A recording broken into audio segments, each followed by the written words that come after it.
A newlywed nurse, a staged burglary, and a killer hiding in plain sight for 23 years. This is the story of Sherri Rasmussen, and the shocking twist that exposed a murderer no one ever expected. It's 1986 in Los Angeles. 29-year-old Sherri Rasmussen is a brilliant critical care nurse, director of nursing at a major hospital. They had just bought a condo in Van Nuys, and their whole future was laid out right in front of them. Then, on the morning of February 24th, John leaves for work like any other day. He has no idea that when he returns home that evening, everything he knows will be destroyed. He walks up to his front door and sees the garage is open strange. Then he sees shattered glass from the living room window. His heart sinks. He calls out for Sherri, but there's no answer. Inside, it's a mess. A stereo system is on the floor, and there are signs of a violent struggle. He walks further into the home and finds his wife, Sherri, on the living room floor. She'd been shot 3 times and brutally beaten. The Los Angeles Police Department arrives on the scene, and their initial assessment is swift.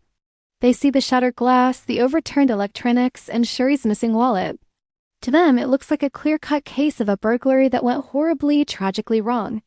They theorize that 1 or 2 male burglars had broken in, expecting an empty house. Sherri, who had called in sick that day, surprised them.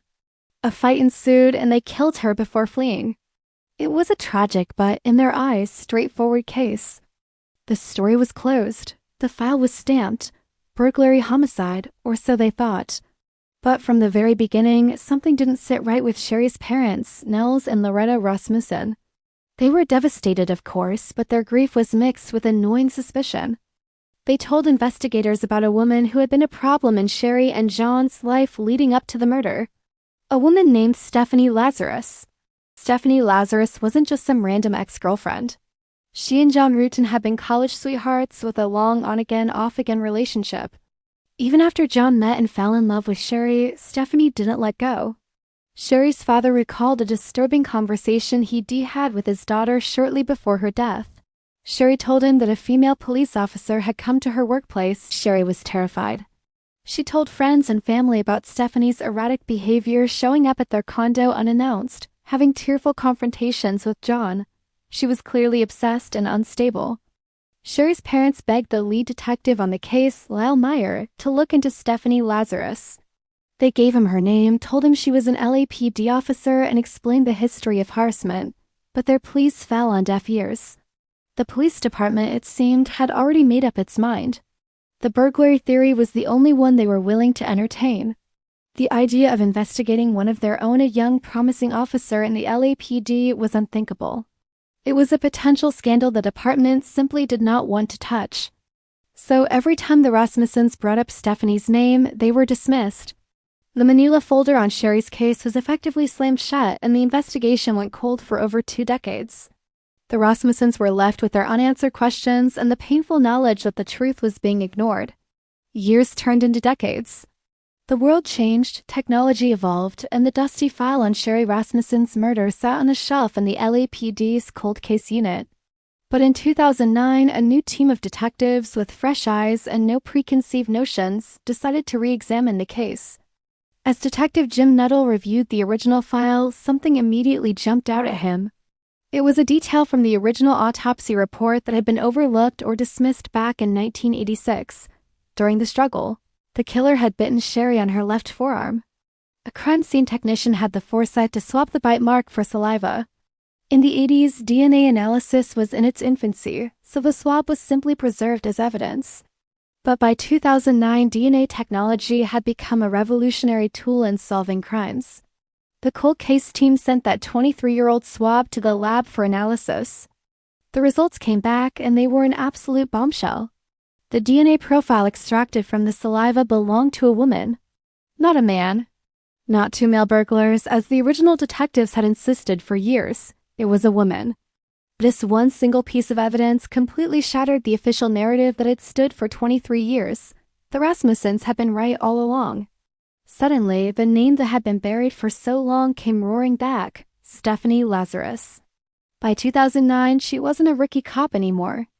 She was a respected veteran LAPD detective specializing in art theft with a reputation for being a sharp investigator.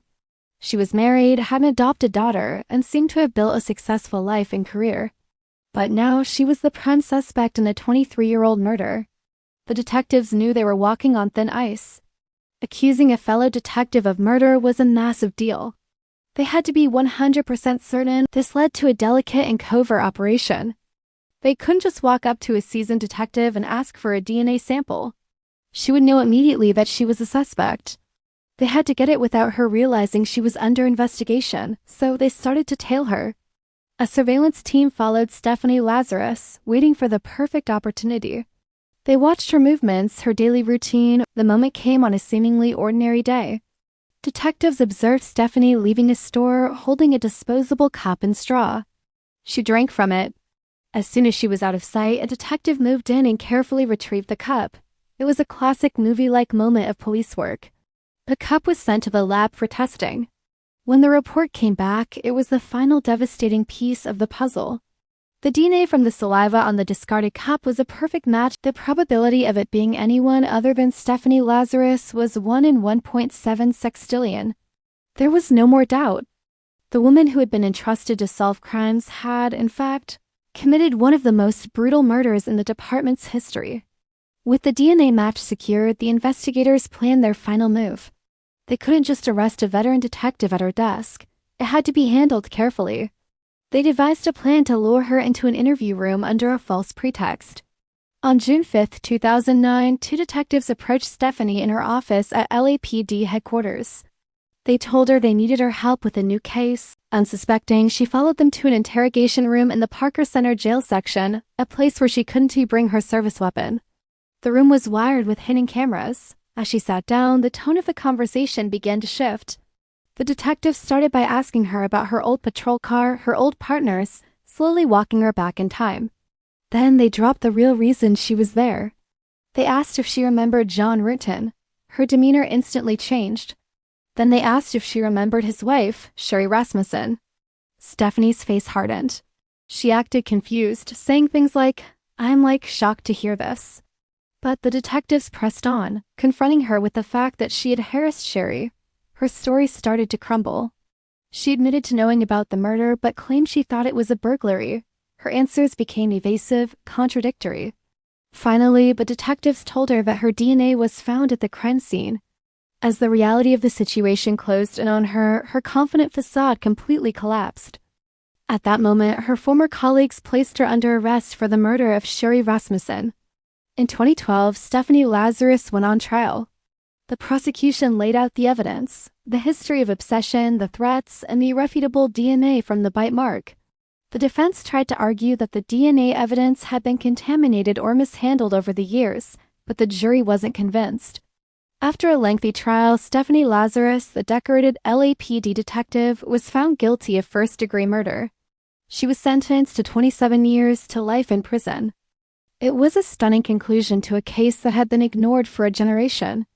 It was a story of parents who refused to give up their fight for justice, of detectives who were brave enough to question their own department, and of a tiny speck of DNA that finally spoke the truth louder than 2 decades of lies and denial. Thank you for watching. If you found this story compelling, please like this video, subscribe to the channel, and as always, stay safe.